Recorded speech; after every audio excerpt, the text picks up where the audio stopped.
السلام علیکم ورحمۃ اللہ وبرکاتہ۔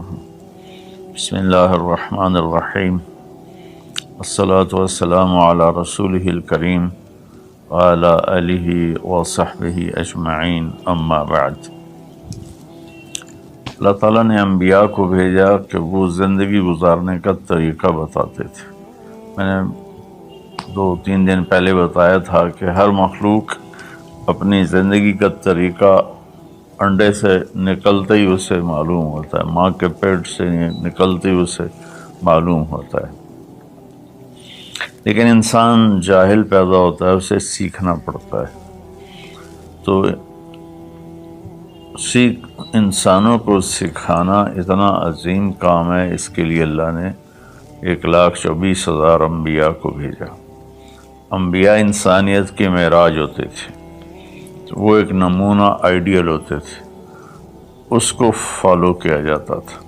جیسے اللہ تعالیٰ نے فرمایا قُلْ إِن كُنتُمْ تُحِبُّونَ اللَّهَ فَاتَّبِعُونِي، اگر تم یہ دعویٰ کرتے ہو کہ ہمیں اللہ سے محبت ہے اور اس کے رسول سے محبت ہے تو تم کیا کرو؟ پھر میرا اتباع کرو۔ حظ النال بالنال، جو کچھ جس طرز پر میں نے زندگی گزاری ہے تم بھی اس پہ زندگی گزارو، تو یحببکم اللہ، تو پھر اس کا صلہ کیا ملے گا؟ اللہ تم سے پیار کرے گا۔ پھر اللہ جن سے پیار کرتا ہے پھر اللہ تعالیٰ ان کو دنیا میں بھی عزت دیتا ہے، اللہ تعالیٰ ان کو آخرت میں بھی عزت دیتا ہے۔ تو اللہ کے نبی کی زندگی کی تعلیمات ایک لمبا چوڑا نظام ہے، لیکن اگر اس کو خلاصہ کروں تو چند حدیثیں ہیں۔ آپ نے ارشاد فرمایا اربع اذا كانت فیک ما ضرک ما فاتک من الدنیا۔ آپ نے فرمایا کہ میری امت 4 باتیں مجھ سے لے لو فرائض کے بعد۔ دیکھو میرے بھائی بہنوں، نماز کی معافی نہیں ہے، اس کو ہر حال میں پڑھنا ہوتا ہے۔ ایک ایمان 24 گھنٹے فرض ہے، نماز 5 وقت فرض ہے، روزہ سال میں 1 مہینہ فرض ہے، زکوٰۃ سال میں 1 منٹ 1 ٹائم کے لیے فرض ہے، سال گزرنے کے بعد آئندہ سال آنے تک اس کو کلیئر کرو۔ حج زندگی میں 1 دفعہ فرض ہے، جب کبھی اللہ توفیق دے اس کو ادا کرو۔ تو ان فرائض کے بعد پھر ان فرائض میں صرف نماز ایسی ہے جس میں کوئی عذر قبول نہیں سوائے بے ہوشی اور موت کی۔ اس کے علاوہ ہر حال میں نماز کا پڑھنا اللہ تعالیٰ نے ہمارے ذمے کر دیا ہے۔ روزہ بیمار ہے تو نہ رکھے، بعد میں رکھ لے، سفر میں ہے بعد میں رکھ لے، زکوٰۃ دینے کا وقت آیا تو پیسے کوئی نہیں ہے تو ٹھیک ہے اب نہ دے، بعد میں دے دے۔ اور حج میں بھی ایسا ہے کہ بیمار ہے تو نہ کرے، راستے میں فتنہ ہے تو نہ کرے، یعنی جنگ ہے یا بدامنی ہے تو مت کرے، لیکن اس کو مؤخر کر سکتا ہے، کسی بھی سال حج کر لے۔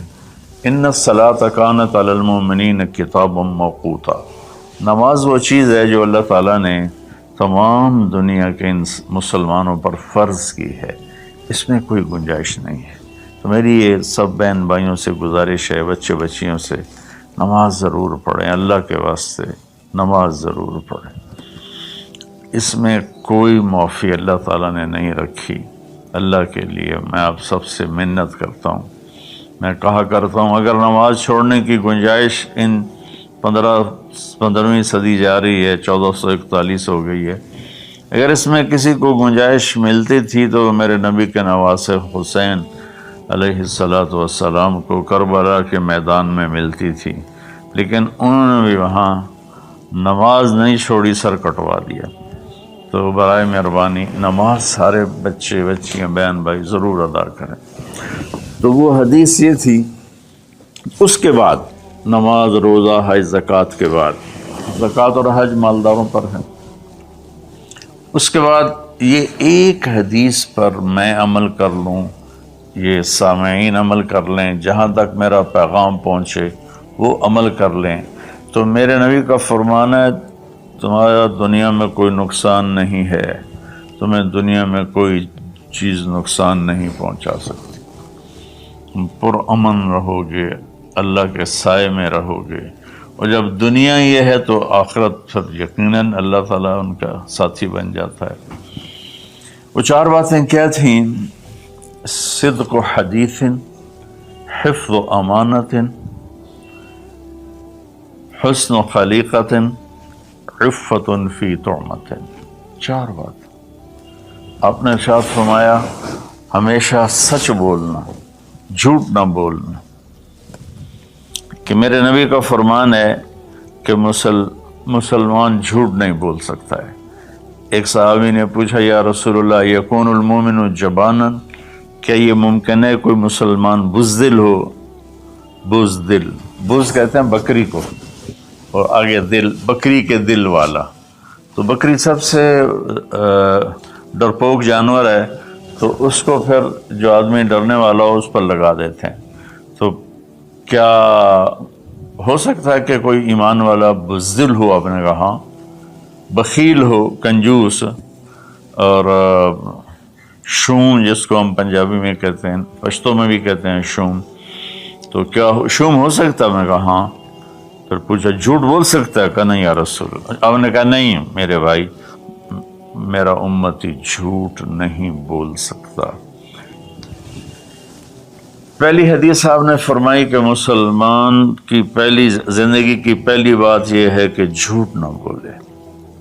الصدق ینجی والکذب یہلک، سچ نجات دیتا ہے، جھوٹ ہلاک کرتا ہے۔ میرے نبی تشریف لے جا رہے تھے مدینے سے باہر، تو آواز آئی یا رسول اللہ۔ آپ نے دائیں بائیں دیکھا تو کوئی نظر نہیں آیا۔ اب چلنے لگے تو پھر آواز آئی یا رسول اللہ۔ پھر آپ نے دائیں بائیں دیکھا، کوئی نظر نہیں آیا۔ پھر آواز آئی یا رسول اللہ، تو پھر آپ کی نظر پڑی، ایک ہرنی آپ کو پکار رہی تھی یا رسول اللہ۔ سبحان اللہ۔ ان کے آپ تشریف لے گئے تو وہ رسی سے بندھی ہوئی تھی چارپائی کے ساتھ۔ کہنے لگے یا رسول اللہ میرے چھوٹے چھوٹے بچے ہیں، وہ بھوک سے مر رہے ہوں گے، آپ مجھے چھوڑ دیں، میں ان کو دودھ پلا کے واپس آ جاؤں گی۔ اللہ،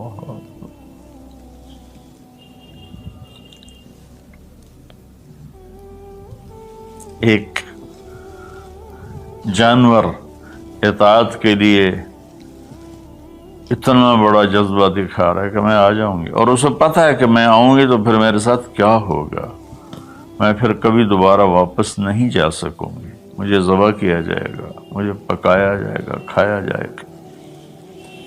آپ نے فرمایا اب تو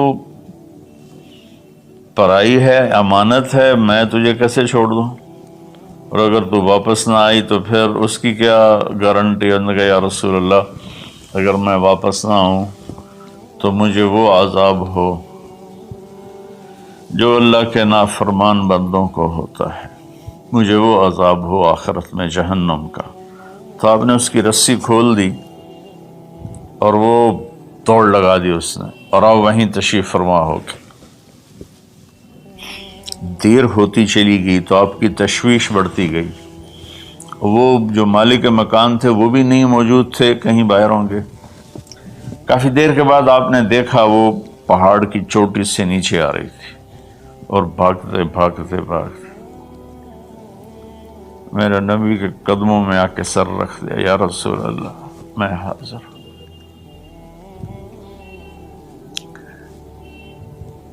ایک جانور اپنی جان دینے کے لیے تیار ہے نبی کی وجہ سے، ہم اپنے نبی کی ایک سنت پر تیار نہیں ہیں، اپنے نفس کی وجہ سے، اپنی ایگو کی وجہ سے، ماحول معاشرے کی وجہ سے۔ آپ نے اس کو پھر رسی سے باندھ دیا اور وہیں بیٹھ گئے۔ کچھ دیر کے بعد مالک آیا، اس نے دیکھا اللہ کے نبی کو، جیسے یہ ہمارے دیہاتوں میں ہوتا ہے، جب میں اپنے گاؤں میں ہوں تو کچھ لوگ اپنے جہاں زمین ہوتی ہے نا وہاں چھوٹے چھوٹے مکان بنا لیتے ہیں اور وہیں رہتے ہیں۔ تو یہ صحابی بھی ایسے ہی تھے کہ انہوں مدینے سے باہر مکان بنایا ہوا تھا، بکریاں تھی، ریوڑ تھے۔ تو اس نے حیرت کا اظہار کیا، یا رسول اللہ آپ یہاں کیسے تشریف لائے؟ کہا میں ایک درخواست کرنا چاہتا ہوں۔ تو ان کی یا رسول اللہ فرمائیے درخواست کا کیا مطلب ہے؟ کہ یہ ہرنی مجھے ہدیہ کر دو، مجھے دے دو۔ وہ حیران ہو کر کہنے لگا یا رسول اللہ آپ پر تو جان مال عزت آبرو اولاد ہر شے قربان ہے، یہ بکری کی کیا حیثیت، یہ ہرنے کی کیا حیثیت؟ آپ نے کہا بس مجھے یہی چاہیے۔ سبحان اللہ۔ تو آپ نے بکری کی ہرنے کی رسی کو کھولا، کہا الحقی بے اولاد بے اہلک، کہ ہرنی جاؤ اور اپنے بچوں سے مل جاؤ۔ اس نے ایک چھلانگ لگائی، الصدق ینجی والکذب یہلک، سچ نجات دیتا ہے، جھوٹ ہلاک کرتا ہے۔ اس نے یوں آپ کے سامنے رکوع کیا اور سجدے میں جیسے جاتے ہیں سر زمین تک اس نے رکھا، پھر یوں اٹھایا اور آگے کو چل پڑی۔ پھر تھوڑی دور گئی، پھر پیچھے مڑ کے آپ کو دیکھا، پھر آپ کے سامنے یوں سر جھکا، پھر یوں سر اوپر کیا، پھر چلی، پھر تھوڑی دیر کے بعد رک کر پیچھے مڑ کے آپ کو ایسے سجدہ شکر جیسے کہتے ہیں۔ جب تک وہ اللہ کے نبی کی آنکھوں سے غائب نہیں ہوئی، وہ اس طرح کرتے کرتے کرتے پہاڑوں میں غائب ہو گئی۔ ایک ہرنی اگر اتنا ایمان رکھتی ہے نہ جاتی واپس تو کون ڈھونڈتا اسے؟ لیکن اس نے اپنی جان کا سودا کیا نبی کے بول پر اور سچائی دکھائی، تو اللہ نے سچائی کو کامیابی بنا کے دکھا دیا۔ الصدق ینجی والکذب یہلک، میرے نبی کا فرمان ہے سچ نجات دیتا ہے، جھوٹ ہلاک کرتا ہے۔ اور دوسری بات فرمائی حفظ امانت۔ تو بھائیو بہنوں بچوں بچیوں، آج کے بعد نیت کرو جھوٹ نہیں بولنا ہے، جھوٹ نہیں بولنا ہے، کہ مسلمان کی شان کے خلاف ہے کہ وہ جھوٹ بول۔ اتنی ہماری یہ عادت ہو جائے کہ ہماری بات کو سن کر اگلا فوراً مان جائے کہ یہ تو کبھی جھوٹ بولتا ہی نہیں، پھر آپ دیکھو اللہ آپ کی عزت کیسے کرائے گا۔ دوسرا فرمایا حفظ و امانت۔ دیکھو میری امت زندگی میں امانت دار، امانت کی حفاظت کرنا، کیا مطلب؟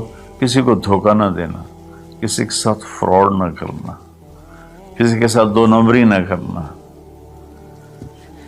ہائے ہائے، نہ کسی انسان کے ساتھ بطور انسان غیر مسلم اور نہ کسی مسلمان کے ساتھ، کہ کسی مسلم غیر مسلم کو دھوکہ نہ دینا۔ ایک صحابی ہیں جریر بن عبداللہ رضی اللہ تعالیٰ عنہ، انہوں نے اپنے نوکر سے کہا منڈی سے گھوڑا خرید کے لاؤ اور میرے پاس لے آنا، میں پیسے ادا کر لوں گا۔ تو وہ منڈی گیا اور 300 میں گھوڑا کی رقم طے کر کے لے کر آیا اور کہا حضرت 300 میں خریدا ہے، آپ پیمنٹ کر دیں۔ جریر بن عبداللہ یمن کے شاہی خاندان سے تھے، انہوں نے وہ نسلوں کو پہچانتے تھے گھوڑے کی، انہوں نے ایسے دیکھا تو گھوڑا قیمتی تھا، مالک مکان کو، مالک گھوڑے کو بھی پتہ نہیں تھا، لیکن کسی کو دھوکہ نہیں دینا، یہ میرے نبی کا فرمان ان کے اندر گونج رہا تھا۔ کہنے لگے میرے بھائی میں آپ کے گھوڑے کے 300 کر دوں؟ وہ بڑا حیران ہوا، بھی کبھی خریدنے والا بھی قیمت بڑھاتا ہے۔ وہ تو کہتا جی 2-4 روپے اور گھٹ کرو، وہ کہتا جی ساڑھی اتنی خرید ہی کوئی نہیں، یہ روزانہ کا جھوٹ ہے۔ تو انہوں نے کہا جی کر دو، پھر کہا 400 کر دوں، کہا جی کر دو، کہا 500 کر دوں، 600 کر دوں۔ وہ بیچارہ پریشان ہو گیا کہ لگتا ہے میرا مذاق ہو رہا ہے۔ جب انہوں نے کہا 800 کر دوں، کہنے لگا حضور میں تو 300 تے بھی راضی ہوں، تسی پتہ نہیں 500 کیڑی گل دا بتایا، میں نے جی منظور ہے تسی 800 کر دو۔ تو آپ نے خادم سے فرمایا اس کو 800 دے دو اور گھوڑا باندھ دو۔ وہ تو پٹھیاں چھالا مار دو یا نکلیا لبے میرے تو کم بن گئے، سر کڑائی تے پنجے کے ہوئے چوں۔ تو جب وہ باہر نکلا تو ان کے خادم نے عرض کیا حضرت میں جب 300 طے کر کے آیا تھا اور اس نے خوشی سے قبول کیا تھا تو 500 جناب نے کس خوشی میں بڑھائے ہیں؟